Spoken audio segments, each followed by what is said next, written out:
shattered glass. The scent of bleach burned my nostrils as I scrubbed harder at the stubborn wine stain on the pristine white tablecloth. My fingertips were raw, cracked from chemicals and the relentless 12-hour shifts at La Stella, the most exclusive Italian restaurant in the city.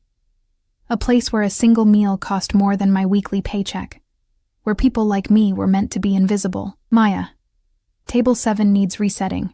The Cardano party will be here in 20 minutes. Marco, the floor manager, barely glanced at me as he passed, his voice clipped with the thinly veiled disdain he reserved for the cleaning staff. I nodded silently, my shoulders aching as I wrung out the cloth. The late October rain drummed against the tall windows, casting rippling shadows across the polished marble floors. Outside, the city lights blurred into watercolor smears of gold and silver, so different from the harsh fluorescent bulbs of my cramped apartment in the East District, where my twin daughters would be waiting. Emma and Lily, my 5-year-old miracles. The thought of their faces, identical button noses and mismatched socks, was the only thing keeping me upright. That, and the desperate need for this job after being laid off from the hospital where I'd worked as a nursing assistant for 6 years. One corporate merger, and suddenly single mothers with no college degree were redundant. I glanced at my watch. 9:17 p.m. Mrs. Patel from next door would need to leave by 10:30. The twins would be asleep, but I still had 3 more hours on my shift, and the twins' medicine wasn't going to pay for itself. The front door swung open, bringing with it a gust of cold air and the low rumble of expensive cars pulling up to the curb. I quickly gathered my cleaning supplies, making myself scarce as the Cardano party arrived. I'd learned early on that wealthy patrons preferred their service staff to be like ghosts, present when needed, invisible otherwise. I was halfway to the supply closet when I felt it. The strange electric charge that suddenly filled the room, the steady hum of conversation faltered. Even Marco, perpetually unimpressed, straightened his spine and smoothed down his already immaculate jacket. He had arrived. I didn't need to turn around to know who had entered. Everyone knew who Alessio Vitrelli was, even those of us who lived in a world far removed from his. Owner of half the city's high-rises, rumored kingpin of the Italian syndicate that controlled everything from luxury imports to the city's judges.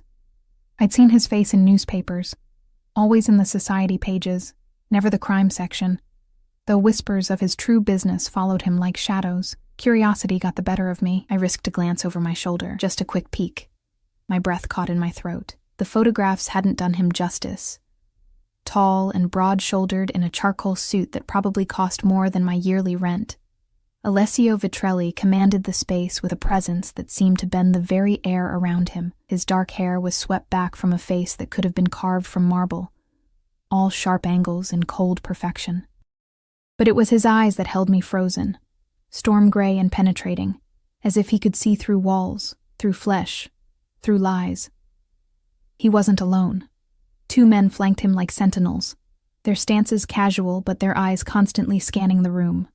Bodyguards, obviously. A 3rd man leaned in to whisper something in his ear, and Vitrelli nodded slightly, his expression unreadable. I realized I'd been staring too long when Marco appeared at my elbow, his fingers digging painfully into my arm. "What are you doing?" he hissed. "Get back to work." I mumbled an apology and hurried away, my cheeks burning with embarrassment. The supply closet offered a momentary sanctuary, and I leaned against the shelves, willing my heart to stop racing. Why was I so affected? He was just a man.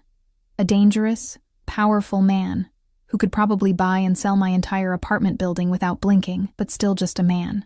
When I emerged, the restaurant had shifted into a higher gear. Waiters glided across the floor with practiced precision. The sommelier was opening bottles worth more than my monthly salary, and Vitrelli's party had been seated at the private alcove in the back, the most exclusive table naturally. I kept my head down, focusing on my tasks. There was a broken glass in the women's restroom that needed cleaning, Marco informed me curtly. As I knelt on the cold tile floor, carefully picking up the shattered pieces, I tried not to think about the twins' coughs that had been getting worse, or the eviction notice taped to our door this morning. 3rd one this year. "Mommy, why do we have to be quiet when the landlord knocks?" Emma had asked last week, her little face scrunched in confusion. I'd pulled her close, breathing in the scent of the dollar store shampoo that never quite got her curls untangled. "It's just a game we play, sweetie," I'd whispered, hating the lie. but hating the fear in her eyes more. A shard of glass sliced into my finger, jolting me back to the present. I bit back a cry as blood welled from the cut. Perfect. Just perfect.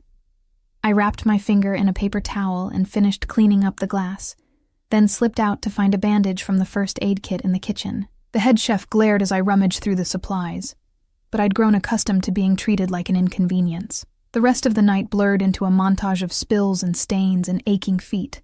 I was emptying a trash bin near the bar when I heard Marco's panicked voice. "What do you mean we're out of the 82 Brunello?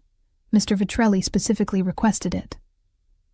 The sommelier spread his hands helplessly. "The last bottle was served to the ambassador last week. We have the 86. No. Marco ran a hand through his hair. "You don't substitute what Mr. Vitrelli asks for. Find it. Call other restaurants if you have to." I shouldn't have been listening. Should have kept my head down, stayed invisible. But the twins' faces flashed in my mind. Lily's wheezing that had worsened this morning, the prescription I couldn't afford to fill yet. "Excuse me," I said quietly, before I could think better of it. "I think there's another bottle." Both men turned to stare at me as if a mop had suddenly started speaking. "During inventory last week, I saw a bottle of 82 Brunello that had fallen behind the rack in the private cellar," I continued, my voice growing smaller under their incredulous gazes. "I reported it to Antonio, but he was busy with the delivery." The sommelier's eyes widened. "Show me," he demanded. 5 minutes later, I was vindicated as he carefully extracted the dusty bottle from its hiding place. "This is it," he confirmed, his earlier disdain replaced by something almost like respect. "How did you even notice this?" I shrugged.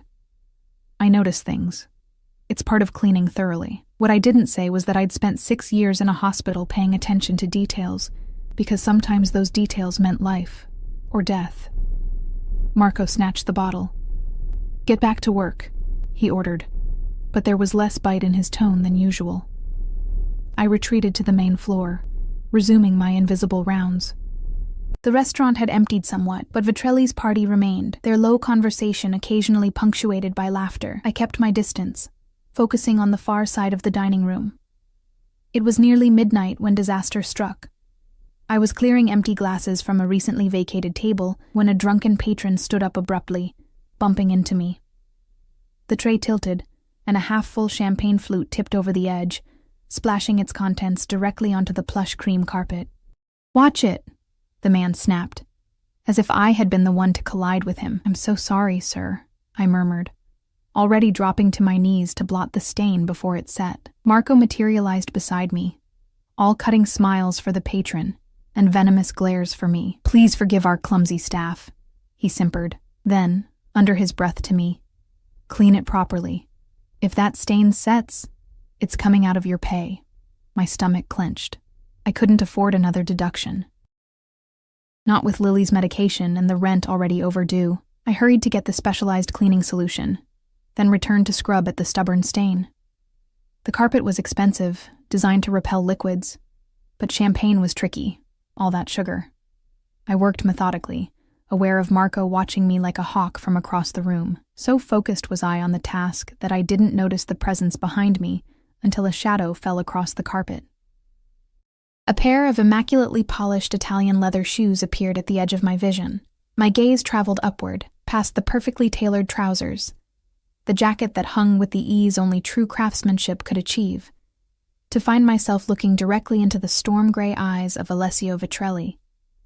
This close, I could smell his cologne, something earthy and expensive, like aged wood and rare spices. My heart hammered against my ribs as he regarded me with cool interest, as one might observe an unusual insect. "You found my wine," he said, his voice a low rumble that seemed to vibrate through my bones. Not a question, but a statement. I swallowed hard. "I just remembered seeing it, sir." Something flickered in those gray depths. Amusement, perhaps. "Observant," he noted. "A valuable quality." Before I could respond, one of his bodyguards approached, leaning in to murmur something in his ear. Vitrelli's expression hardened imperceptibly, and he gave a curt nod. "We're leaving," he announced to no one in particular, though the staff seemed to materialize instantly to assist with coats and doors. I remained frozen on my knees, feeling as if I'd just had a close encounter with something dangerous and beautiful, like watching a jaguar from too small a distance. Only when he had disappeared through the front door, his entourage trailing behind him, did I remember to breathe. Marco appeared beside me, his face tight with an emotion I couldn't quite read. "Finish up and help with closing," he ordered, then hesitated. "Mr. Vitrelli doesn't usually notice the staff," he added, a question lurking beneath the statement. I shrugged, keeping my eyes on the carpet. I just got lucky with the wine, but as I worked through the final hour of my shift, wiping down tables and folding napkins with mechanical precision, I couldn't shake the feeling that something had shifted tonight, some invisible thread of fate plucked by careless fingers. It was ridiculous, of course. Men like Alessio Vitrelli existed in a different stratosphere from women like me. Our worlds had brushed against each other for the briefest moment, and now they would continue on their separate orbits, never to intersect again. How terribly, catastrophically wrong I was. Borrowed warmth. The rain had transformed into a deluge by the time my shift ended. Water sluiced down the restaurant's elegant awning and sheets as I huddled just inside the doorway, clutching my thin jacket around me. The last bus to my neighborhood had departed 20 minutes ago, and the thought of the long walk home in this weather made my already aching body protest. "You need cab fare?" asked Jenna, one of the waitresses, as she tugged on her raincoat. I shook my head, forcing a smile. "I'm fine. My apartment's not far." The lie came easily after years of practice.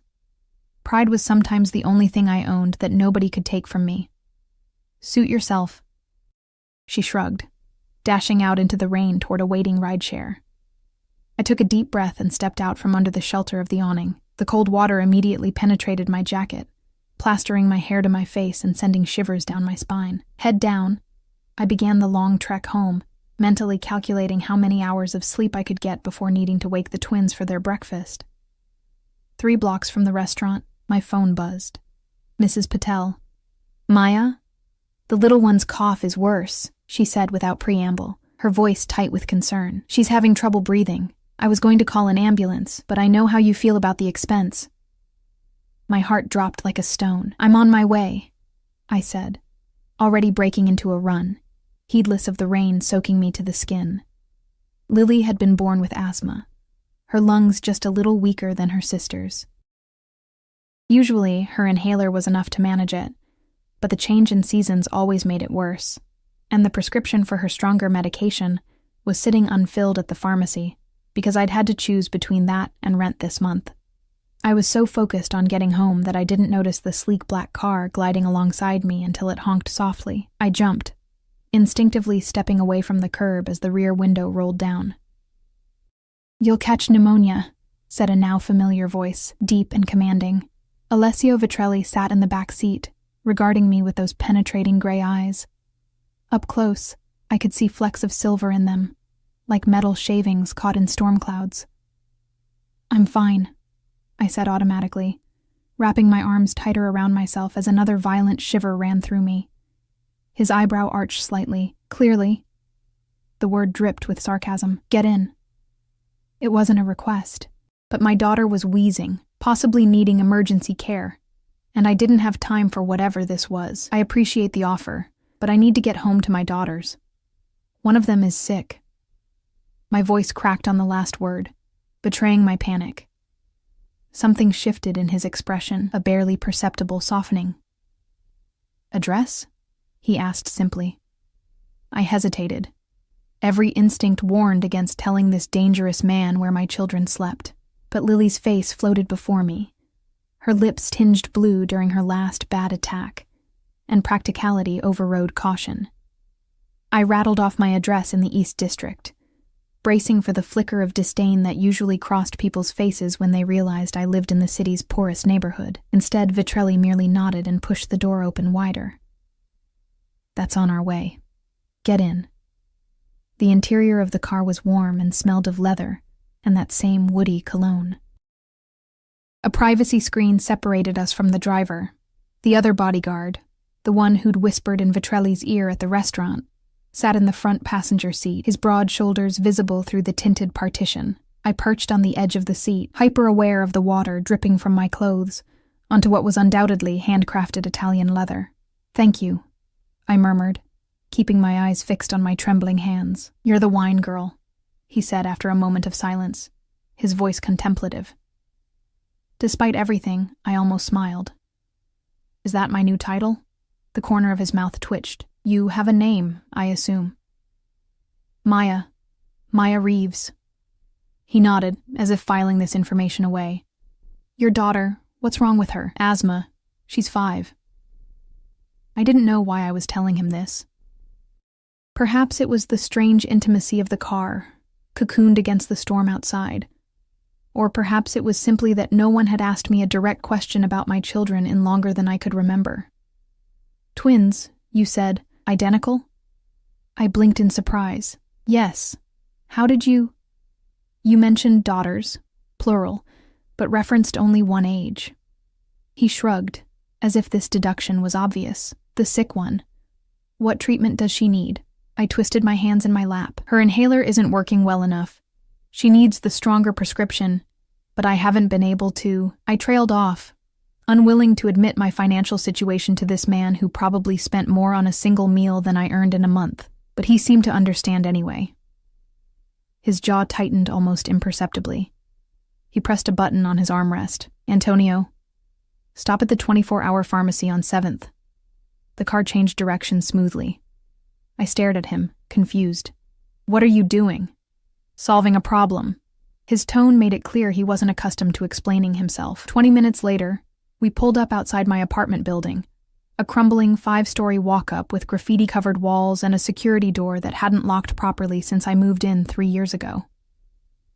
The rain had eased to a steady drizzle, but rivers still ran along the gutters, carrying cigarette butts and candy wrappers toward clogged storm drains. In my lap was a bag containing not only Lily's prescription, filled without my insurance card or even a phone call to the doctor, just a few quiet words from Vitrelli to the pharmacist, but also a nebulizer machine and several additional medications the pharmacist had recommended. "I can't accept this," I'd protested in the store. "I can't pay you back." Vitrelli had simply walked away mid-sentence, leaving me clutching the bag as he completed whatever transaction had occurred with the wide-eyed pharmacist. Now, faced with the reality of my life, the stark contrast between his world and mine laid bare. Shame burned in my cheeks.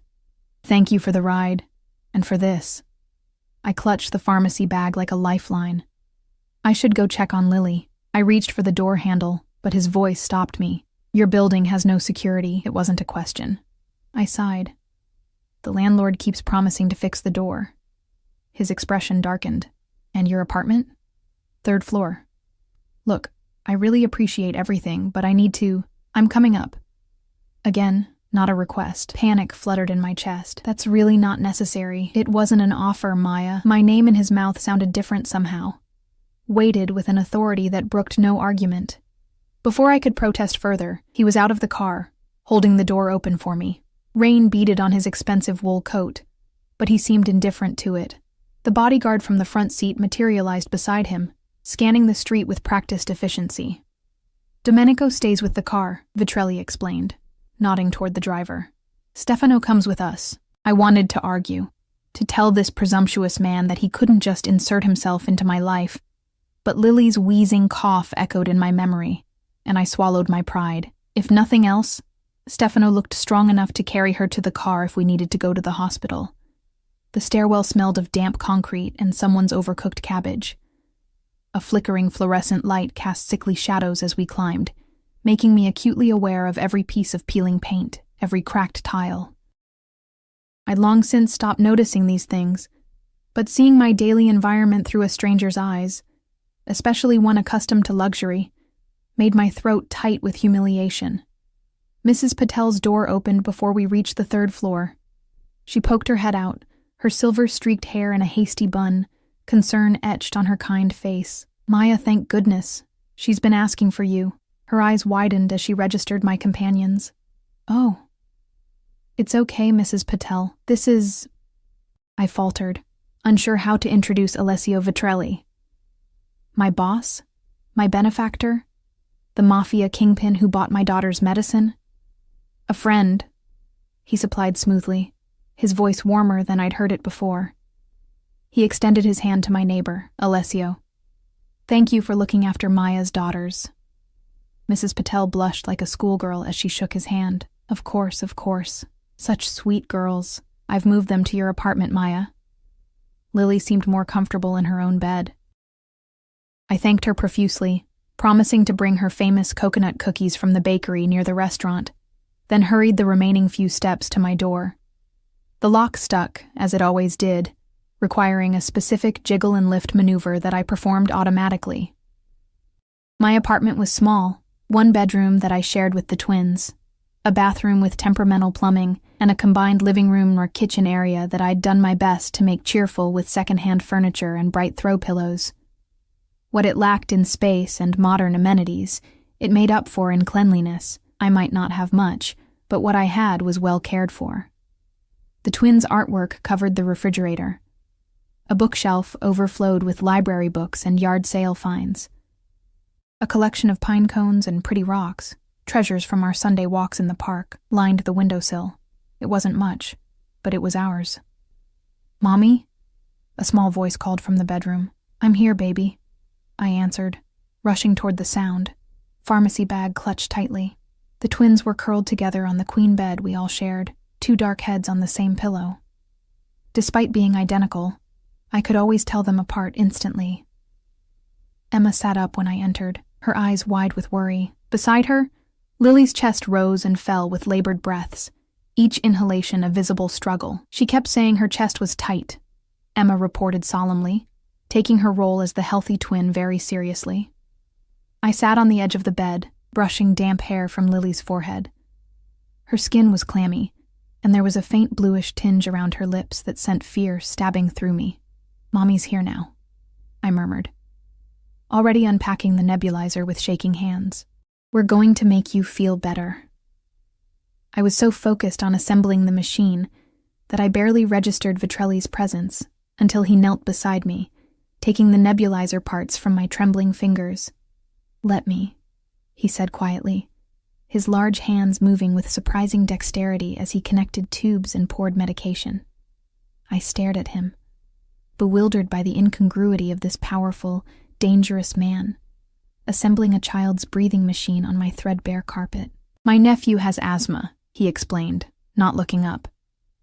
"Go change out of those wet clothes before you get sick too. I'll finish this." Too exhausted and worried to argue, I grabbed dry clothes and ducked into the bathroom. When I emerged in sweatpants and a faded t-shirt, the nebulizer was running, its gentle hum filling the small bedroom. Lily sat propped against pillows, the mask over her nose and mouth, her breathing already easier. Emma had nestled against her side protectively.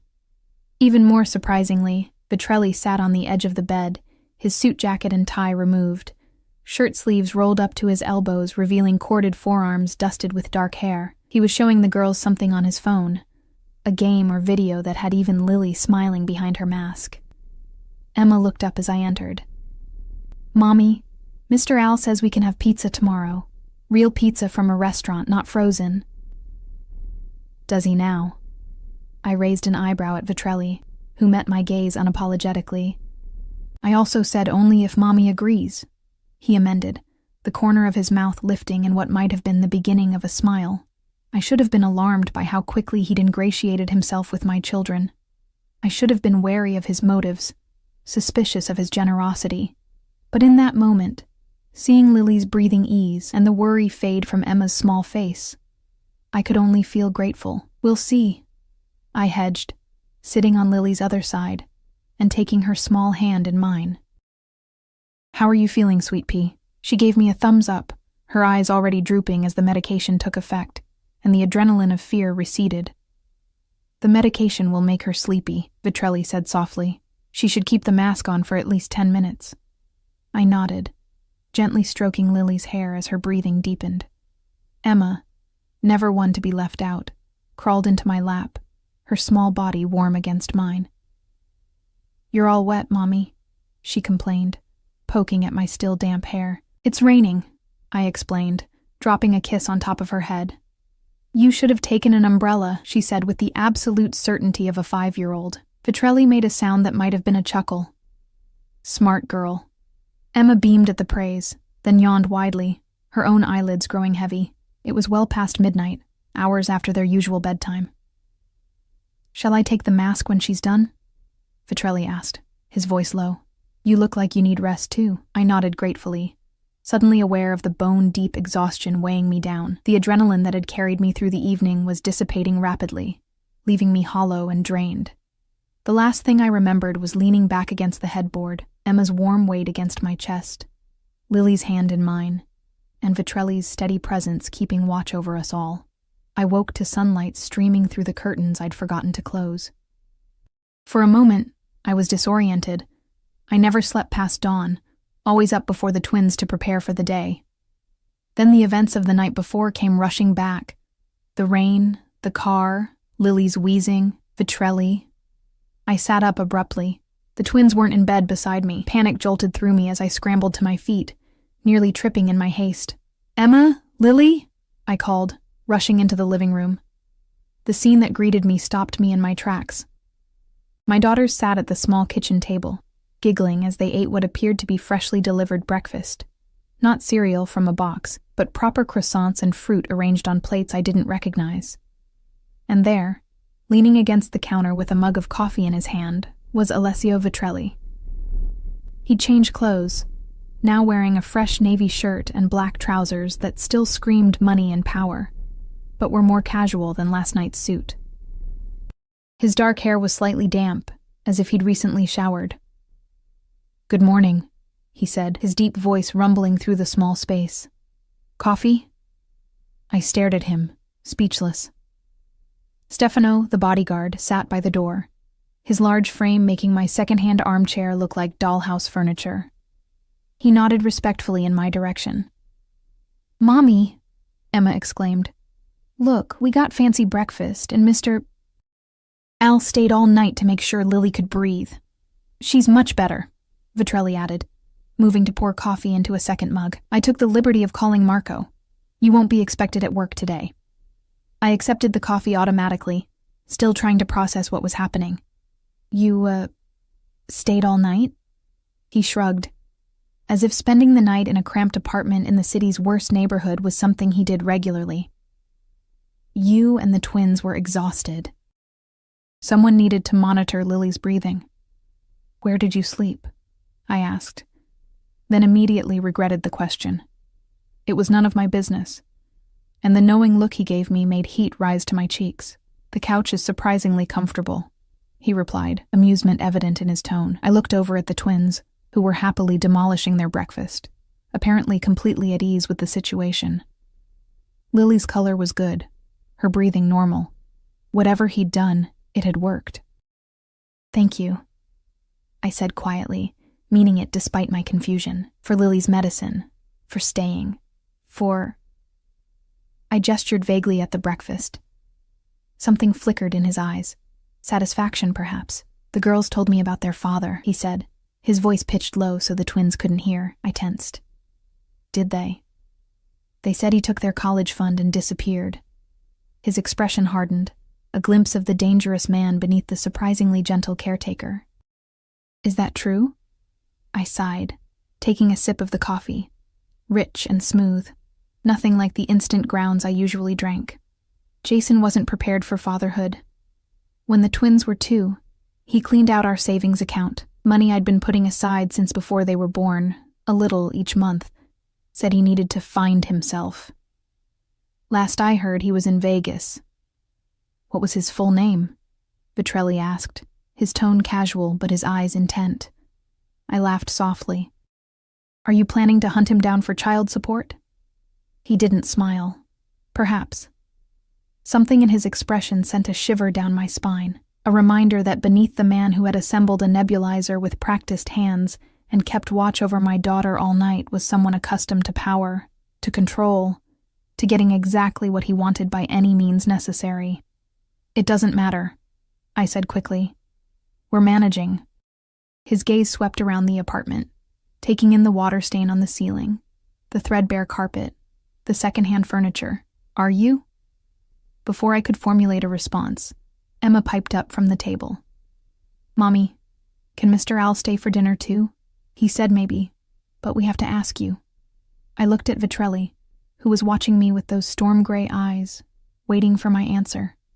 There were 1,000 reasons to say no, to thank him for his help, and politely but firmly show him the door. He was dangerous. He was powerful. He was everything I'd spent my life avoiding. But he had also saved my daughter, had treated my children with a gentleness I hadn't expected, had seen the worst of my life and offered help without judgment. "If Mr. Al isn't too busy," I heard myself saying, "he's welcome to stay." Emma cheered, and even Lily clapped her hands in delight. Vitrelli's mouth curved into a genuine smile, transforming his face from coldly handsome to breathtaking. "I'd like that," he said, his eyes never leaving mine. "After all, we should discuss your new job." "My new... what?" He sipped his coffee calmly. "I find myself in need of a personal assistant, someone observant, resourceful, with an excellent memory, and uncompromising attention to detail." He paused. "The position comes with comprehensive healthcare benefits, for you and the twins." My heart stuttered. "You can't just..." "I can," he interrupted softly, "and I am." I opened my mouth to argue, but Emma suddenly appeared at my side, tugging on my hand. "Mommy," she whispered loudly, "Mr. Al told Lily and me that we're going to be okay now. He said he's going to take care of our family." I looked at Vitrelli sharply. "Did he?" He met my gaze steadily, unapologetic. "I protect what's mine, Maya. We're not yours," I replied automatically, even as something warm and dangerous unfurled in my chest. His smile was slow and certain, like a man who had all the time in the world and knew exactly how the game would end. "Not yet," he agreed, "but you will be." Gilded cage. 2 weeks later, I still couldn't quite believe the turn my life had taken. The day after Lily's asthma attack, Alessio had sent movers to pack up our meager belongings. By nightfall, the twins and I were installed in a spacious 3-bedroom apartment in one of his buildings downtown, a gleaming high-rise with a doorman, a rooftop garden, and security that made Fort Knox look like a playground. My protests had fallen on deaf ears. "It's closer to their new school," he'd said simply, as if moving us into an apartment that probably cost more per month than I made in a year was the most reasonable solution to a long commute. The new job turned out to be exactly what he'd described. I was his personal assistant, managing his schedule, handling correspondence, and generally keeping his chaotic business life in order. What he hadn't mentioned was the salary, triple what I'd made at the restaurant, or that the position came with a driver who took the twins to and from their new private school while I worked at Alessio's downtown office. I'd tried to refuse, of course. "I can't accept all this," I'd insisted, as he showed me around the apartment, the twins racing from room to room with excited squeals. "It's too much." He'd given me that look, the one that made my insides quiver. "Would you prefer your daughters remain in an unsafe building with inadequate heat and a landlord who ignores repair requests?" His voice had been soft, but the steel beneath was unmistakable. "Would you prefer Lily continue to struggle for breath because you can't afford her medication?" Put that way, my objections seemed like foolish pride. And so I'd accepted. The apartment, the job, the school for the twins. I told myself it was temporary, just until I could save enough to stand on my own feet again. The lie was becoming harder to maintain with each passing day. "You look tired," Alessio commented, as he strode into his office, impeccable as always in a charcoal suit that emphasized the breadth of his shoulders. "Did Lily have trouble sleeping again?" I glanced up from the correspondence I was sorting. "Just a small coughing fit around midnight." The humidifier helped. He frowned, checking his watch. "Did you call Dr. Mercer?" "First thing this morning. He's stopping by the apartment at 6 to check on her." I hesitated. "You don't need to come. I'm sure you have more important things to do." Alessio's expression hardened almost imperceptibly. "Nothing is more important." The finality in his tone left no room for argument. It was moments like these that confused me most. The fierce protectiveness he displayed toward the twins. The way he rearranged his schedule to attend Emma's school presentation, or sit with Lily during a nebulizer treatment. It went beyond professional obligation, beyond even the generosity of a wealthy patron. Over the past 2 weeks, he'd become a fixture in our lives. He took dinner with us most evenings, listening to the twins chatter with genuine interest. He helped them with bedtime stories, his deep voice giving life to fairy tale characters. He brought thoughtful gifts, not just toys, but books that matched their interests, art supplies when Emma showed a talent for drawing, a child-sized doctor kit when Lily announced she wanted to be a breath doctor like Dr. Mercer. I told myself he was simply a man with resources who enjoyed helping people in need, but the way his eyes followed me when I moved around the apartment, the brush of his fingers against mine when he handed me coffee in the mornings, the low timbre of his voice when we spoke after the twins were asleep. These things suggested something else entirely, something dangerous, something I wasn't ready to acknowledge.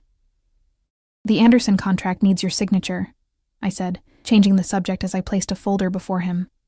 "And Senator Mitchell's office called again about the fundraiser next month." Alessio took the folder, his fingers brushing mine deliberately. "Tell the senator I'll attend, but I won't speak." He paused, his storm-gray eyes meeting mine. "You'll accompany me." It wasn't a request. It never was with him. "I'll need something to wear," I said, already calculating whether I could find something suitable at a consignment shop. The salary was generous, but I was saving every penny I could, just in case. A smile played at the corners of his mouth. Already taken care of. Before I could respond, his office door opened. Stefano, now a familiar presence, stepped in. "Mr. Donati is here." Alessio's expression cooled instantly. He glanced at me. "That's all for now, Maya." I gathered my tablet and notes, recognizing the dismissal. As I moved toward the door, a tall man with silver-streaked dark hair entered. His expensive suit couldn't quite disguise the hardness in his eyes, the look of someone who had clawed his way to the top and enjoyed the blood under his fingernails. "Vitrelli," he said, his voice carrying a slight Italian accent. His gaze flickered to me dismissively, then back to Alessio. "We need to discuss the situation in the harbor district." I slipped past him, feeling the weight of both men's gazes on my back. The door closed behind me with a soft click, but not before I heard Alessio's cold reply. "Touch what's mine again, Donati, and we'll have more than a discussion." The rest of the afternoon passed in a blur of meetings and phone calls. I'd quickly learned that Alessio's legitimate businesses, real estate, import, export, hospitality, were only part of his empire. There were meetings that didn't appear on any official calendar, calls that were taken in Italian with the office door firmly closed, visitors who arrived without appointments and were shown immediately to Alessio's private conference room. I didn't ask questions. Some things were safer not to know. At 5:30, Alessio emerged from his office, sliding into his coat with fluid grace. "Ready?" he asked, though again, it wasn't really a question. The black Bentley waited at the curb, Domenico holding the door open as we approached. I'd grown somewhat accustomed to the luxury, though I still felt out of place among the soft leather and polished wood interior. "How was school?" I asked the twins when we arrived at the apartment.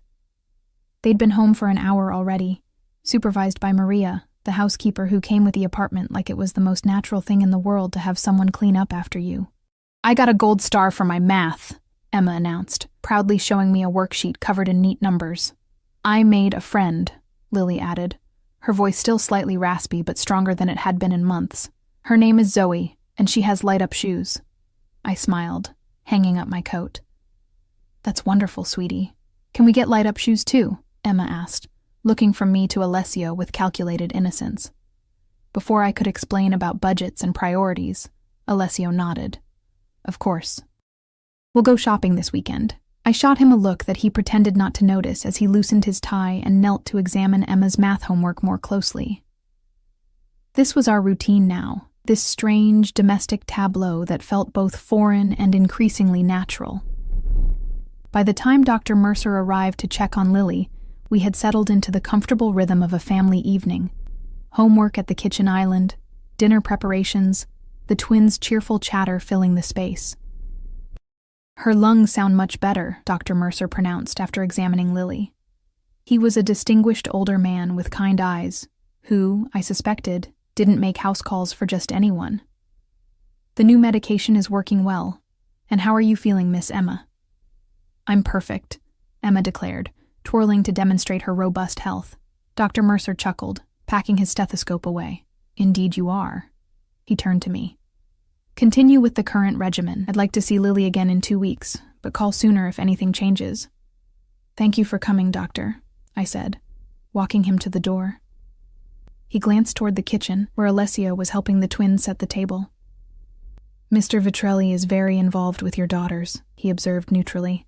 I felt heat rise to my cheeks. He's been very generous. Dr. Mercer's expression remained professionally blank, but something knowing flickered in his eyes. I've known Alessio for many years, Maya. He's never shown this kind of interest in, he paused delicately, in family life. Before I could formulate a response, the doctor patted my arm kindly. Call if you need anything, day or night. After dinner, bath time and 2 bedtime stories. One from me, one from Alessio. The twins finally drifted off to sleep. I stood in their doorway, watching their peaceful faces, still marveling at how quickly they'd adapted to our new circumstances. Children were resilient that way, accepting good fortune without questioning its source or longevity. I wasn't so easily convinced. They're settled? Alessio asked, appearing beside me with 2 glasses of wine. I nodded, accepting the glass and following him to the living room. Floor-to-ceiling windows offered a panoramic view of the city lights. A glittering carpet spread beneath us. I still wasn't used to living in the sky. Thank you for having Dr. Mercer come, I said, taking a small sip of the wine, something rich and complex that probably cost more than I wanted to know. Alessio settled onto the sofa, his posture relaxed, but still emanating that unmistakable air of control. It's nothing. It's not nothing, I countered softly. None of this is nothing. The apartment, the school, the job. I gestured vaguely, encompassing all he had given us. Why are you doing this, Alessio? He regarded me steadily over the rim of his glass. Do you really need to ask? My heart quickened. I need to understand. He set his glass down deliberately, then leaned forward, his gaze never leaving mine. From the moment I saw you in that restaurant, on your knees cleaning up other people's messes, but still noticing everything around you, still carrying yourself with dignity, I knew you were different. His voice was low, intense. When I learned about your daughters, how you've sacrificed everything for them, it only confirmed what I already knew. And what was that? I barely recognized my own voice, breathless and uncertain. That you were meant to be mine, the simplicity with which he said it, as if stating an obvious fact rather than a shocking declaration, made my pulse stutter. You and those little girls. I set my glass down with a shaking hand. We're not possessions, Alessio. You can't just decide we belong to you. Can't I? There was no arrogance in the question, just genuine curiosity. I've given you security, comfort, opportunities for your daughters. I've made your lives better in every measurable way, because you had the power and resources to do so, I countered. That doesn't make us yours. He considered this, head tilted slightly. What would then? The question caught me off guard. What? What would make you mine? He leaned closer, his scent, that earthy cologne mingled with something uniquely him, enveloping me. Because I'm a patient man, Maya, but my patience has limits. Tell me what you need, and I'll provide it. The raw honesty in his voice made my chest tighten. This wasn't the calculated manipulation of a man accustomed to buying what he wanted. This was something else, something almost vulnerable beneath the power and control. I need time, I whispered. This has all happened so fast. 2 weeks ago, I was worried about eviction notices and medical bills. Now I'm living in a penthouse with a job I never applied for, and a man who says I belong to him. His jaw tightened, but he nodded once, sharply. Time, then. But understand this, Maya. I protect what's mine, whether you've accepted it yet or not. You and those girls are under my protection now. Nothing and no one will harm you. The conviction in his voice sent a shiver down my spine, half fear, half something else I wasn't ready to name. Is that what you were discussing with Mr. Donati today? Protection? His expression shuddered instantly. You don't want to know about Donati, but I did. In the 2 weeks I'd worked for him, I'd pieced together enough to understand that beneath Alessio's legitimate business empire lay something darker, more dangerous. The hushed conversations, the coded messages, the meetings that occurred after hours with men whose eyes held the same hard calculation as Donati's. All pointed to the rumors I'd heard long before I met him. "If I'm going to be part of your life," I said carefully, "I need to know what that means. All of it." He studied me for a long moment, his expression unreadable. Then he sighed, running a hand through his dark hair in a rare gesture of uncertainty. "My father came to this country with nothing," he began, his voice low. "He built a life for our family the only way he could, by providing services others were unwilling or unable to provide themselves. Protection, dispute resolution, access to goods that weren't easily available through conventional channels. He was in the Mafia," I translated flatly. Alessio's mouth twitched. "That's a simplistic term, but yes. When he died, I inherited not only his legitimate businesses, but his other obligations. I've spent the past decade legitimizing as much as possible, but some associations can't be severed so easily. Like Donati." His expression hardened. "Donati is a problem that will be dealt with." I swallowed hard, suddenly aware of the dangerous ground I was treading. Is he a threat? Not anymore. The cold certainty in his voice made my blood run cold. I stood abruptly, needing space, air, distance from the intensity of his gaze. I should check on the twins. His hand caught mine as I turned to go, his grip gentle but immovable. "You asked for honesty, Maya. This is who I am. I've built an empire, some of it in the light, some in shadow. I protect what's mine with every resource at my disposal." His thumb traced circles on my wrist, sending tingles up my arm. "But I would never bring darkness to your door or to those little girls. You are separate from that world. Sacred." The raw sincerity in his voice made my heart clench. Despite everything, the unnerving declarations of possession, the glimpses of a dangerous world beneath the polished exterior, I believed him.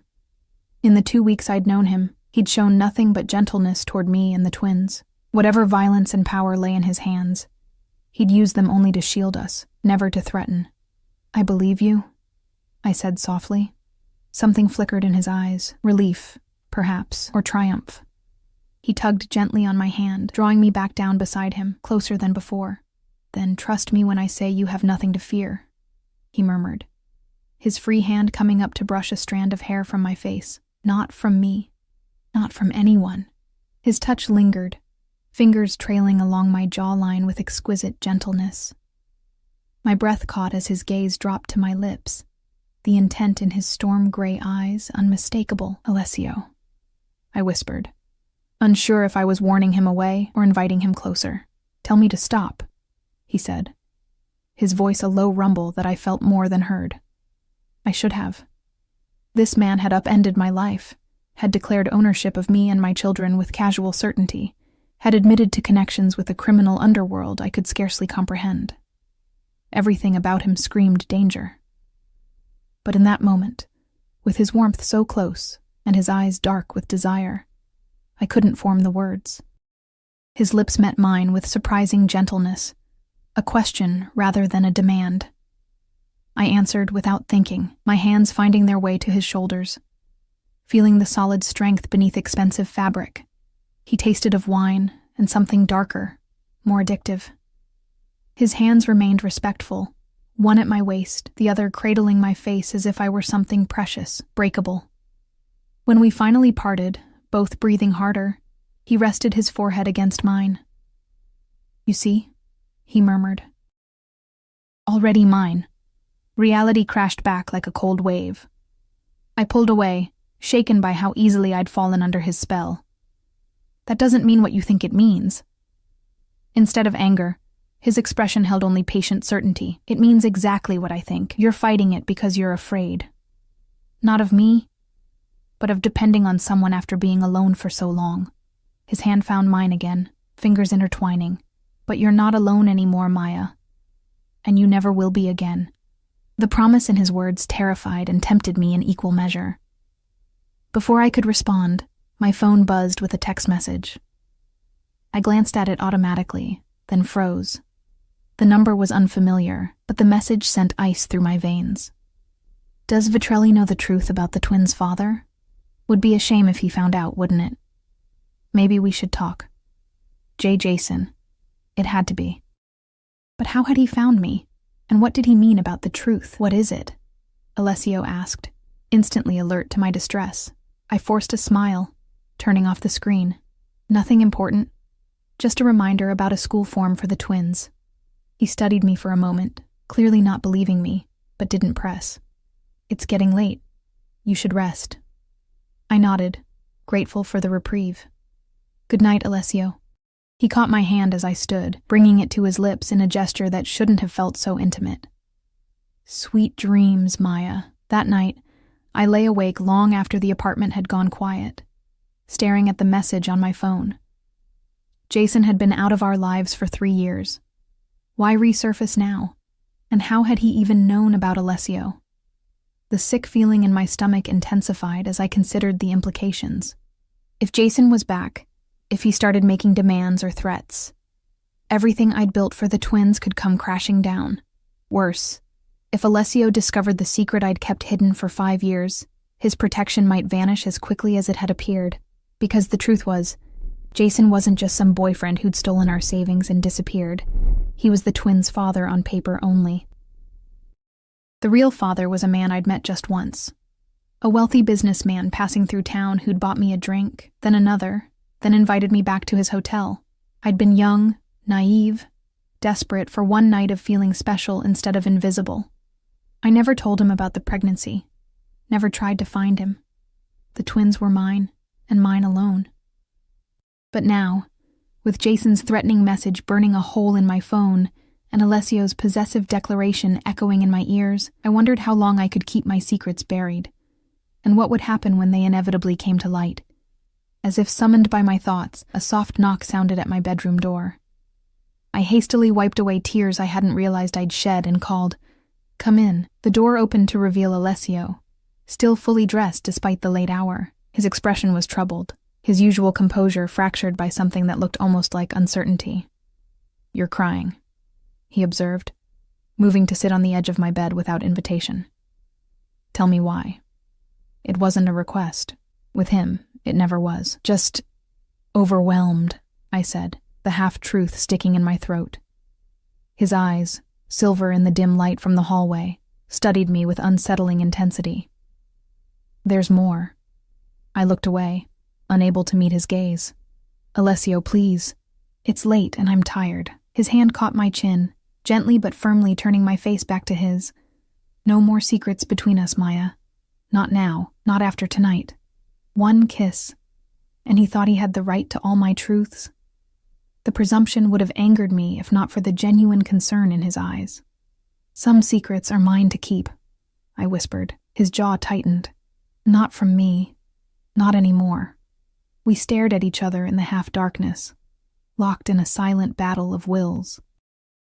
I knew, with bone-deep certainty, that this was a defining moment, that whatever I chose to reveal or conceal would shape everything that followed. In the end, it was the memory of his gentleness with the twins that decided me. Whatever else Alessio Vitrelli might be, he had shown nothing but care for my daughters. They deserved stability, protection, the security he offered.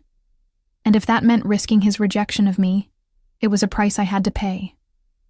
"Jason texted me tonight," I said finally, my voice barely audible. "He's threatening to tell you the truth about the twins' father." Alessio went very still, his expression unreadable. "And what truth would that be?" I took a deep breath, closing my eyes against the tears that threatened again. That he's not their biological father. That no one is. At least, no one who's been in their lives. When I dared to look at him again, his face was like stone. "Explain." "The loneliness after my mother died.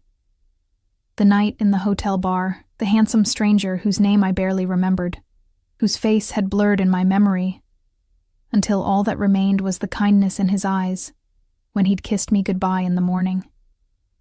I never told him," I finished, my voice hoarse from emotion.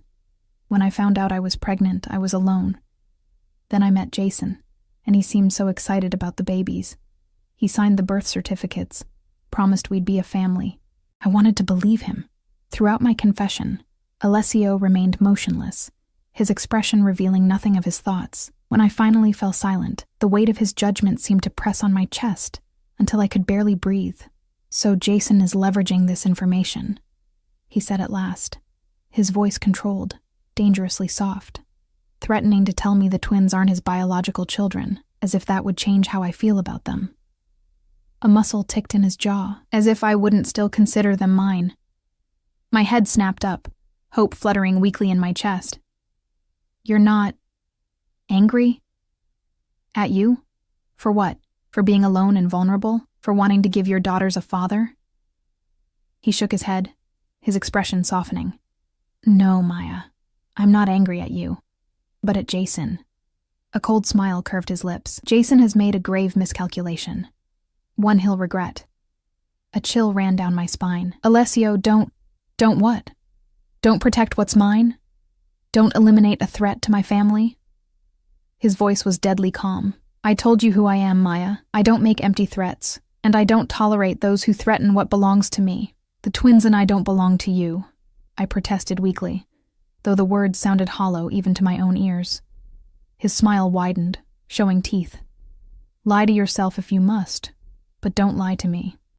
He reached out, his fingers tracing the curve of my cheek with devastating gentleness. You became mine the moment I saw you in that restaurant. The twins became mine the night I sat by Lily's bed, watching her breathe, and nothing, not Jason, not your past, nothing, will change that. The conviction in his voice should have frightened me. Instead, it filled a hollow space in my chest I hadn't realized was there.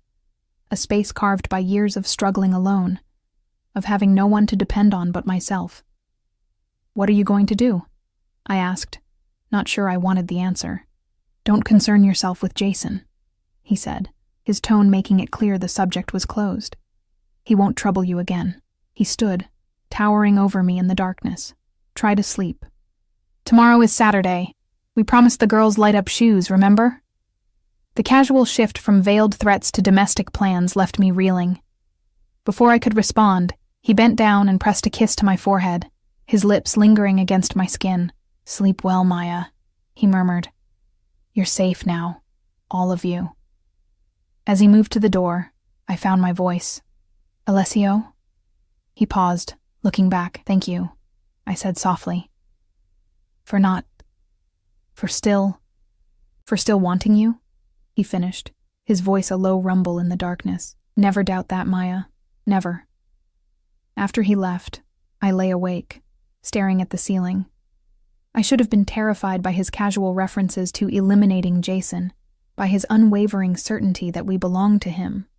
I should have been planning our escape from this gilded cage he'd built around us. Instead, for the first time in years, I felt something like peace settle over me. Whatever Alessio was, dangerous, possessive, ruthless, he was also a shield between my daughters and a world that had never shown them much kindness. And perhaps, whispered a treacherous voice in my heart, he could be a shield for me too. The last thought before sleep claimed me was simple, startling in its clarity. I was falling for a man who called himself owner, when what he meant was protector, and God help me, I was beginning to think they might be the same thing after all. Claimed. The next 3 months passed in a blur of domesticity, interspersed with moments that reminded me exactly who Alessio Vitrelli was. We settled into a routine that felt surreal in its normalcy. Weekday mornings were a cheerful chaos of breakfast preparations, school bags, and last-minute permission slips. Weekends brought outings to parks, museums, and the occasional movie, Stefano and Domenico always discreetly present but never intruding. Evenings were filled with homework, dinner conversations, and bedtime stories. I continued working as Alessio's assistant, gradually taking on more responsibilities as I proved my competence. The work was challenging but fulfilling, organizing his legitimate business affairs while carefully avoiding any knowledge of the other side of his empire. He never brought that darkness home, never discussed it in my presence, maintaining the careful separation he'd promised. As for Jason, he'd gone silent after that single text message. When I'd hesitantly asked Alessio what had happened, he'd simply said, "He won't be contacting you again," in a tone that discouraged further questions. I tried not to think about what that might mean. And then there was Alessio himself, the growing complication in my carefully ordered life. After our kiss that night, he hadn't pushed for more, seemingly content to integrate himself into our family at a pace that wouldn't overwhelm me. He was patient but persistent, his intentions clear in every lingering touch, every heated glance, every domestic decision made with an assumption of permanence. "Lily needs a follow-up with Dr. Weber next month," he'd say. Or, "I've arranged swimming lessons for the girls this summer." Or, "The school's winter gala is on our calendar." Our calendar. Our family. Our life together. The language of possession and belonging slipped into everyday conversation so naturally I barely noticed it anymore. What I did notice was how he'd begun staying over more frequently. First on the sofa, then eventually in my bed. Though he'd been surprisingly restrained, limiting our intimacy to heated kisses and embraces that left me frustrated and yearning for more. When I'd questioned his restraint, he'd simply smiled that knowing smile. "When it happens," he'd murmured against my neck, "it won't be a half measure taken in haste. It will be a claiming, Maya, and you'll be fully mine, with no reservations, no doubts." The promise had sent shivers down my spine, equal parts anticipation and trepidation. It was on a crisp December morning with snow falling gently outside our windows that everything changed. The twins were buzzing with excitement about the upcoming school holiday party, chattering over breakfast about costumes and performances, while Alessio and I moved around the kitchen in the domestic choreography we'd perfected. "Daddy Al, will you help me with my snowflake dance?" Emma asked, tugging on Alessio's sleeve. The nickname had appeared about a month ago, first from Lily, then immediately adopted by Emma with the twin synchronicity that still amazed me. I'd tried to redirect them at first, worried about Alessio's reaction, but he'd welcomed it with such obvious pleasure that I'd stopped trying to correct them. "Of course, Piccola," he replied, dropping a kiss on her head. "After school today." "You promised to help me with my lines too," Lily reminded him, not to be outdone. "I remember," he assured her solemnly. "We'll practice both." The domestic scene was so perfect it made my chest ache. This was what I'd always wanted for them. Stability, security, a father figure who adored them. Yet beneath the contentment lurked the constant awareness that it all balanced on Alessio's continued interest, his continued desire to claim us as his own. The doorbell rang, interrupting my thoughts. "That's Stefano," Alessio said, glancing at his watch. "Time for school, little ones."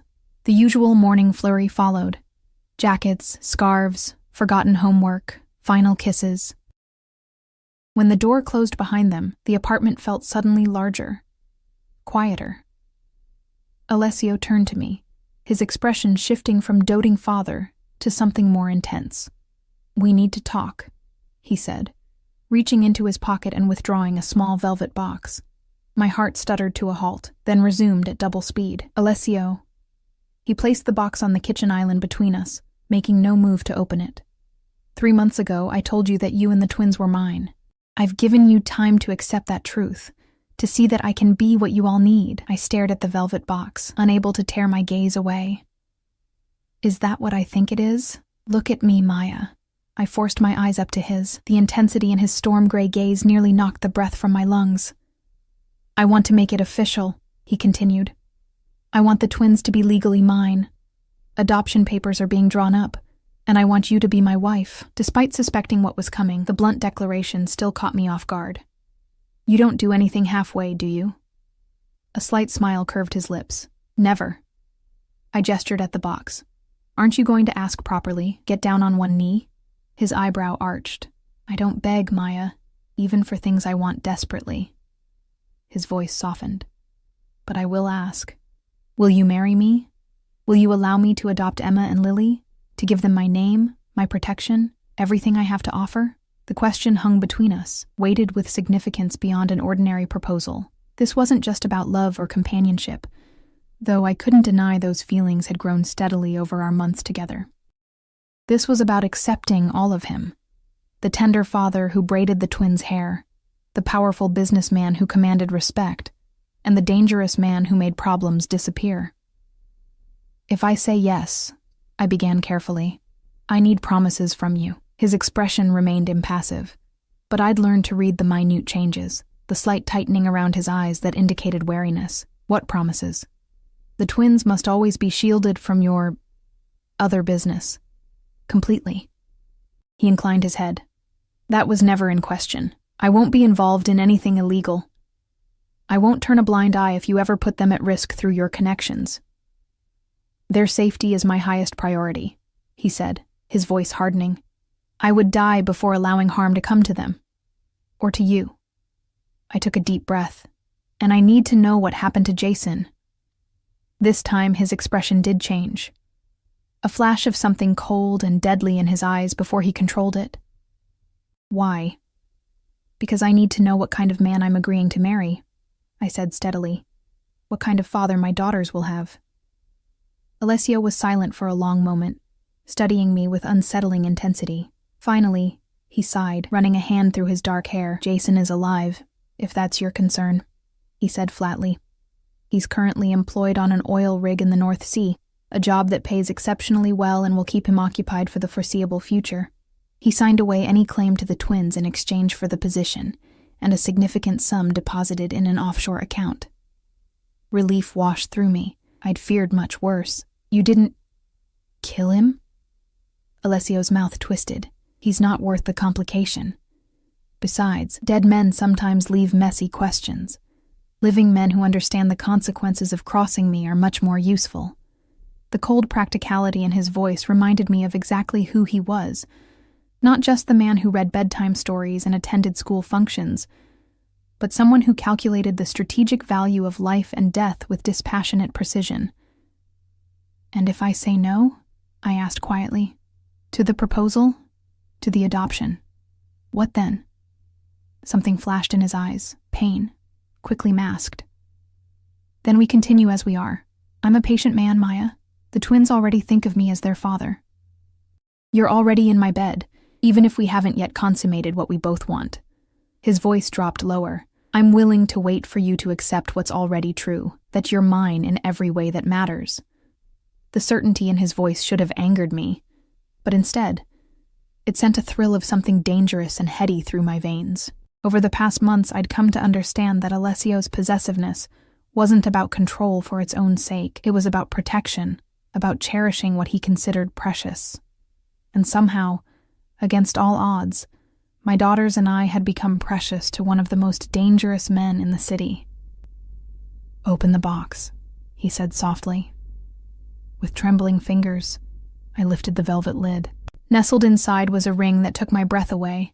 Not for its obvious value, though the central diamond was certainly impressive, but for its thoughtful design. The diamond was embraced by two smaller stones, one pink and one blue, the twins' birthstones, and the band was engraved with delicate vines that reminded me of the botanical illustrations in the vintage book we'd found at a museum gift shop, the one that had made me pause with unexpected delight. He'd been paying attention. All this time, he'd been noticing the small details that made me who I was. It's beautiful, I whispered, emotion tightening my throat. Is that a yes? His voice remained steady, but I caught the flicker of vulnerability in his eyes, perhaps the first time I'd seen genuine uncertainty from him. In that moment, the last of my resistance crumbled. This powerful, dangerous man who commanded an empire with unflinching authority was standing before me, waiting for my answer with something almost like fear in his eyes. He, who took what he wanted without hesitation, was asking for my consent to make official what he already considered fact. Yes, I said, the word both surrender and victory. Yes to all of it. The tension drained from his shoulders, replaced by a fierce joy that transformed his face.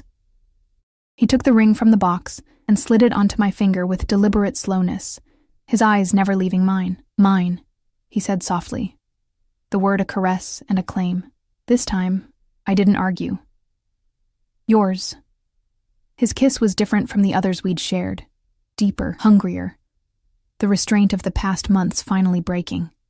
His hands cradled my face with devastating tenderness, even as his mouth claimed mine with unmistakable possession.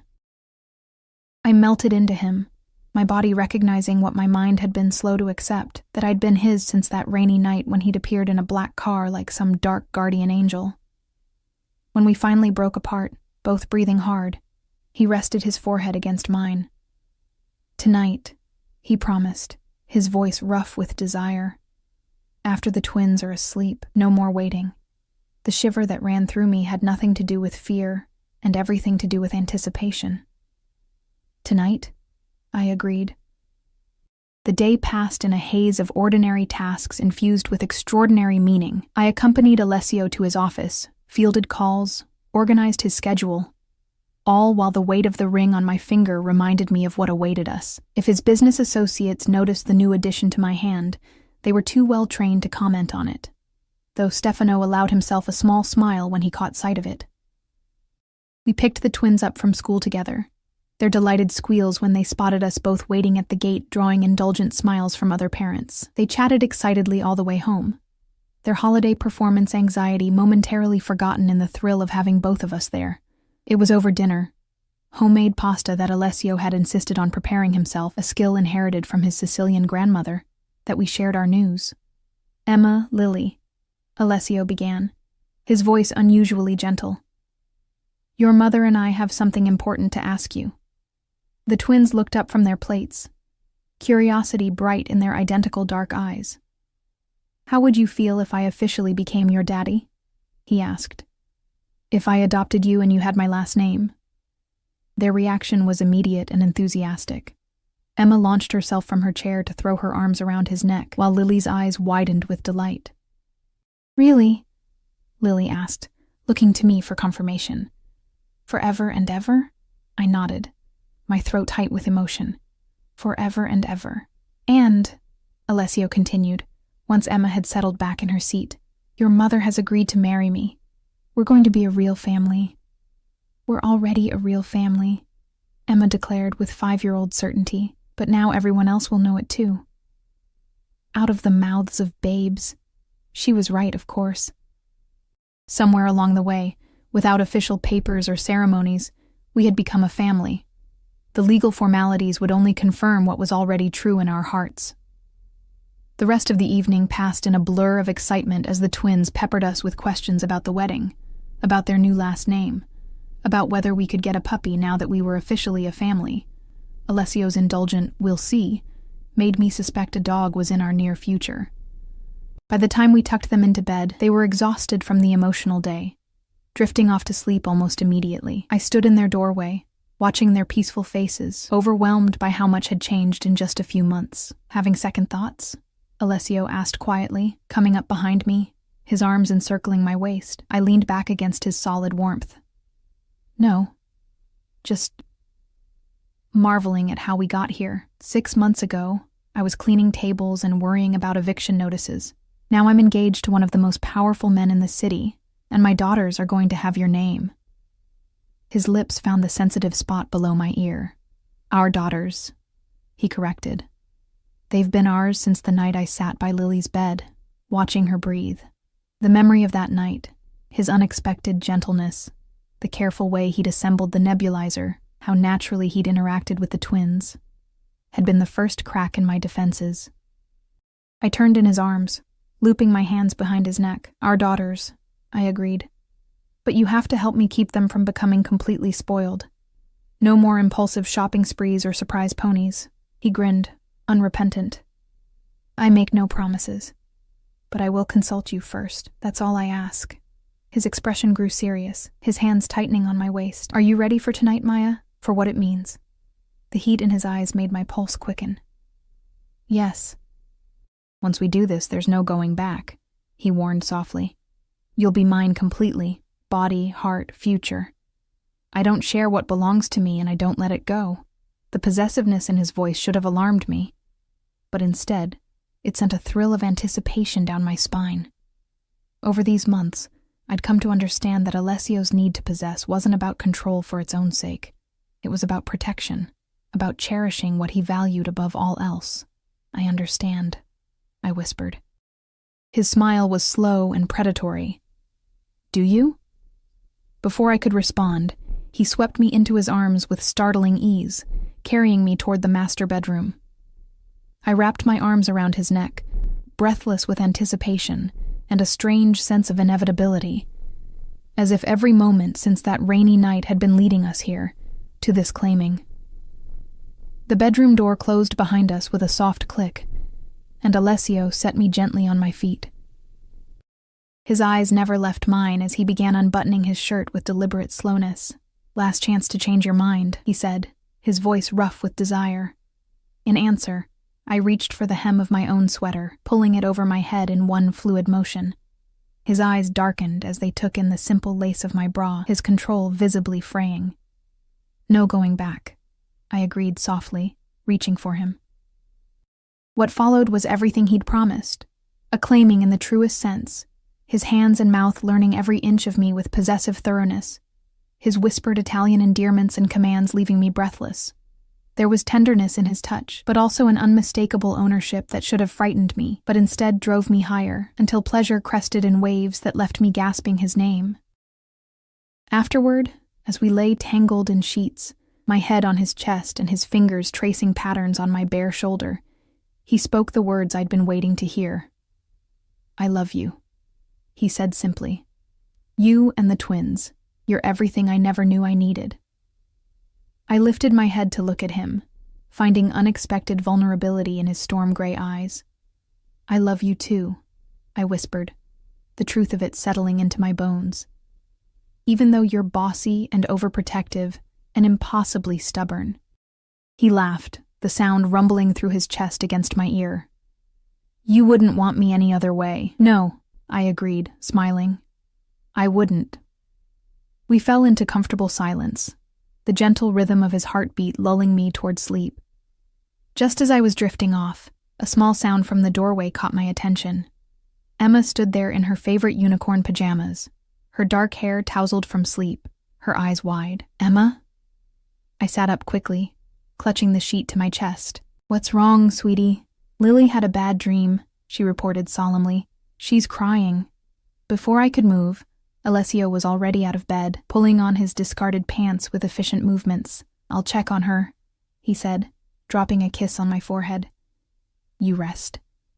I watched as he scooped Emma into his arms, her small hands immediately wrapping around his neck with complete trust. He whispered something that made her giggle, then carried her back toward the twins' room with the easy confidence of a man who had found his place in the world. My fiancé, my daughter's father, a dangerous man to the rest of the world, but to us, a protector, a provider, a safe harbor.